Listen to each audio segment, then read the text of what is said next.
Hey, what is going on, crypto people? Happy Tuesday to each and every one of you. Holy moly, what an exciting time to be an early adopter of this new asset class of the digital asset space. Listen, guys, we're going to go over the numbers because the market is doing what the market does. What's going on with FlareNetwork? FlareNetwork is making some moves and breaking. Speaking of news, breaking news coming out of the Ripple camp and the Central Bank of Brazil. This is some really, really good stuff. We're going to get into it. All right, fam. This is your XRP Ripple daily news in around 0 to 10 minutes. So let's do it. Look, the total cryptocurrency market cap, according to CoinGecko, is 2.75 trillion. 2.75 trillion. It was that last night, I think, as well. It's up 8% in the last 24 hours. Bitcoin dominance is just under 51%. Bitcoin is currently trading at $70,728. It's up 14.7% on the 7-day. Ethereum is trading at $3,809, up 31% on the 7-day. Interesting. On the 7-day, it's up 31%. Solana is back in my range, baby, at $178. Back in my range. That's great to see. $178 for Solana, and XRP is trading at 54 cents. 54 freaking cents for XRP. Isn't that interesting? Look, the market is doing what the market does. I mean, it's great to see the double figure greens on the 7-day. It looks pretty. I mean, it looks pretty, but we haven't got back to 3 trillion yet, you know. So for the swing traders, this stuff is just great news. It's really, really great news for the swing traders. But other than that, you know, I don't know. It's just doing what it does. It is just doing what it does. I'm kind of finding if there's anything interesting. It's interesting to see Phantom on this kind of comeback, but apparently this new chain, you know, it's Phantom, but it's the new and better and improved Phantom network. We'll see. We'll see. So the greens are great. I mean, you can go through them. They're great. Jupiter, that's good stuff. I like that. The Jupiter Exchange. Okay, so Athena, ENA is Athena. Okay. Okay, good. I saw that somewhere. I can't remember where I saw it. Oh, RWA play. All right, so there it is, fam. The market is just doing what the market does, but let's get into some stuff. Crypto Eddie shares something here, some breaking news for Ripple and the Central Bank of Brazil. What the what? It says breaking XRP and the Polkadot ecosystem. FlareNetwork from the Central Bank of Brazil announces a partnership with Polkadot and Ripple. This is some good stuff. Crypto Eddie did a video on it as well. But yeah, little partnership going on there. Interesting. Let me see. Let me do something real quick. Let's see if we share a little bit. If you've been in the blockchain space a while, especially if you've been in the XRP community, you surely remember the discovery of the closed-door meeting with the president of the Central Bank of Brazil and Ripple's Brad Garlinghouse. That was in May of 2020. It was a video conference, and the meeting set the space on fire with its closed to the press meetup in the central bank headquarters building, and it was only said an institutional matter. Hey, everybody, this is a breaking news video, a little special. I want to tell you that the National Federation of Central Bank Server Associations, that's abbreviated as FENASBAC, FENASBAC, announced a partnership with the Federal University of Rio de Janeiro, UFRJ, with Polkadot and Ripple to further research in search of solutions for interoperability between blockchain networks and DREX, DREX, which is the Brazilian digital currency, with the Central Bank of Brazil. According to the announcement, the research will be carried out through the LIFT Learning Program, a joint initiative between the Central Bank BC, and the National Federation of the Central Bank Servants Association. That's that FENISPOC. That's good stuff. Shout out to Crypto Eddie for breaking the breaking news here. That's some good stuff. Ripple, we all know, we all remember. Well, a lot of us remember back in the day when that virtual telephone call meeting with Ripple and the Central Bank of Brazil governor. We all remember that. Looks like 5 years later, it has come to fruition in terms of kind of making things work. Polkadot is going to leverage its interoperability system. Ripple, I'm sure, will be able to leverage its central bank on demand, central bank digital currency on demand, stablecoin on demand thing that it does. So this is good stuff. Shout out to Crypto Eddie for sharing that. I want to share this news here about FlareNetworks. I think this is really interesting. FlareNetwork is announcing an RWA play on its platform. And then I'm going to share how FlareNetwork is allowing the agents in the ecosystem to leverage this for themselves to earn income.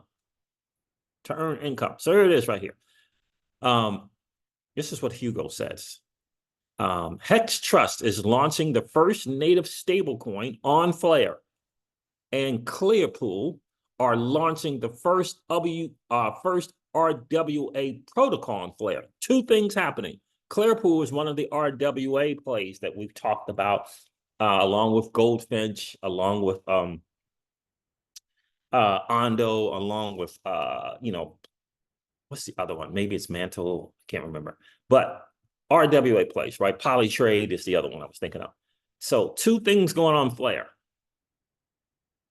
Okay, a native stablecoin and an RWA play as well on Flare. Anyway, Hex Trust is launching the first native stablecoin on Flare, and Clearpool are launching the first RWA protocol on Flare. Okay, Clearpool, that's an RWA play. That's the institution.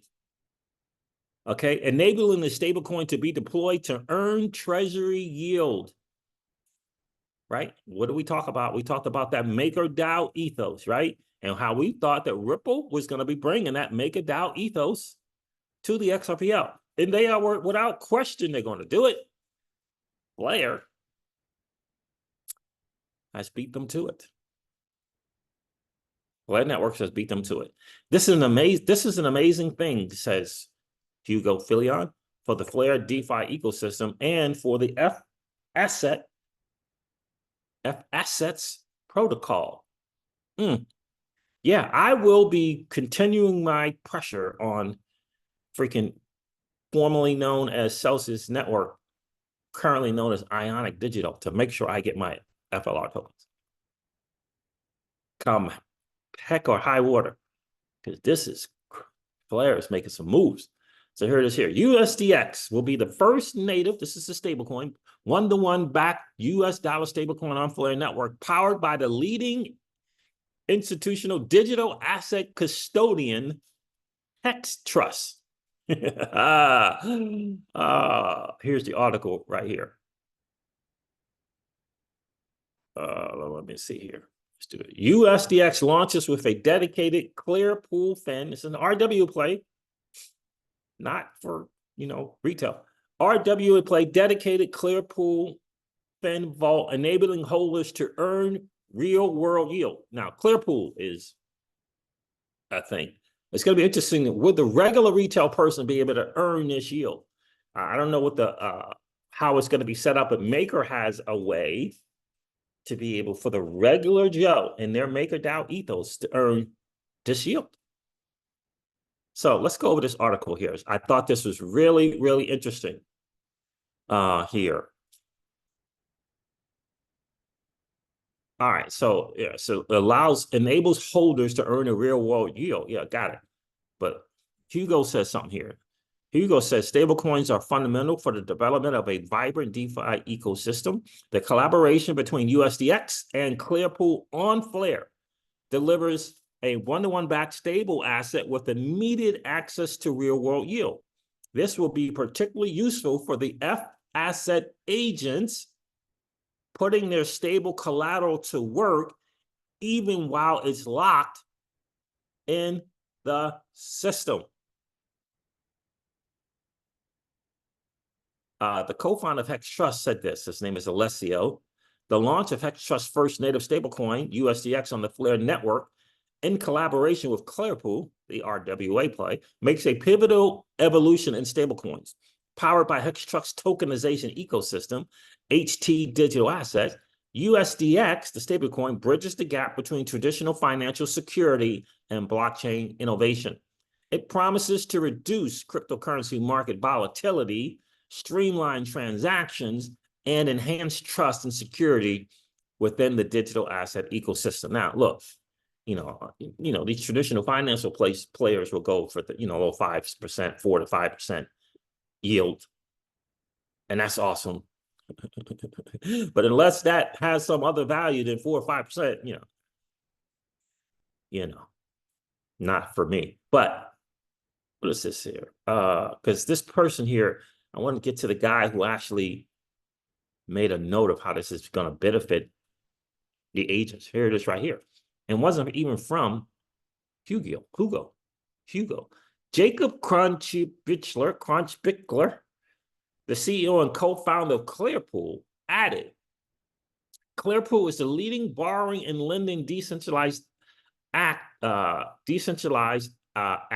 active on the top EVM compatible chains. They're like on 5 different chains. Clearpool is. Launching a custom T-pool for USDX on Flare is great for both everyday users who want to earn a real-world yield from their stable holdings, and for the F asset agents who can earn additional yield for their USDX while its collateral is in the system. Remember, the agents put up some collateral, right? You have an opportunity to lend that collateral to the agents. Agents put up the collateral. They're going to, make everything stable for these bridges, the Bitcoin bridge, the XRP bridge. But this thing here that Clearpool recognized the advantage to the agents is massive. Remember, because for me, I think of one thing. Is the no incentive the best incentive? Is that going to play out? This is what Hugo says here. On Flare, as an agent in the F asset protocol, you will be able to secure a trustless Bitcoin bridge and XRP to Flare by putting up stablecoin and FLR collateral. And in both of these, when you put them up, you still earn your yield. Both the stablecoin and FLR collateral will be able to earn you yield while it is being used to secure the Bitcoin bridge. Look, genius in motion. And you will get the fees accruing to you for securing the bridge, the mint and redeem fees. I Googled, how do we freaking become an agent in Flare? I couldn't find it. I'm sure it's in the doc somewhere. But goodness gracious. And trail earnings from the usage of Bitcoin or XRP on Flare that your locked agent collateral enables. I think I might have I reposted something here, but I think that I might have reposted the wrong post from Hugo. Let's see if I did or not. There it is right here. I said, how will we know if no incentive is the best incentive unless it's challenged? Brilliant move, in my opinion. Game on. Yeah. That is some good stuff. Oh. Game on, baby. Game on. Flare is, look, they're coming up with a different model. They're challenging Like going out and saying, no, we think that this is a better model. And the market will decide. Now, look, agents apparently have a certain amount of risk in some stuff, putting up collateral. I think in addition to whatever risk these agents may or may not have, things like these incentives will make it, that risk reward thing more worth it. And then again, you're putting your stuff, lending it to these agents. There's risk in that as well. And we're going to see, I think, we may come across a bad actor or two, but I think they will get exposed, just like the validators was one or two bad faith actors in the validator thing with Flare. I think they'll find them out. So overall, I think this is a genius move. They're bringing FlareNetworks is bringing RWAs that they're tapping into that MakerDAO ethos. In my humble opinion, allowing people to earn this conservative, safe, real world yield for those who may be interested in that. It's going to be 4 or 5%. I don't see how to be much more than that. But people, institutions, or whatever, are going to be interested in doing that. So it is going to be there. To me, this will be like this will be like the new savings for a lot of people. Especially new people coming into the space where they can safely earn this yield, right? And kind of get back to the days where you could put money in a savings account, if you will, and just earn money on your money. So there will be some, there may be 1 or 2 bad actors, but they'll get exposed. But I'm very, very curious to see if this challenge to no incentive is the best incentive, what that's going to look like. We'll see. The market is going to decide. The market is going to decide. It's going to be interesting to see. All right, fam, listen, this wraps up your XRP Ripple Daily News in around 0 to 10 minutes. I hope that it has been of value to you. If it has, do me a favor and hit that like button. And if you've been hanging out, watching the Crypto Seeds, and you've enjoyed those hangouts, please consider subscribing to the channel. We got about 50% of people watching who are not subscribed. We want to bring that number down to 30%. So we'd appreciate it if you would subscribe to the channel. And don't forget to ring that notification bell, baby, so you know whenever we go live or whenever we upload a video. I'm going to end this one like I do all my videos and remind you guys of this. Old money doesn't want you to win. But that's okay, though, because you and I, we're already winning. And I would ask you to consider this, perhaps ponder the idea or notion of living your life permissionless. I'll talk to you guys soon. See ya. Bye.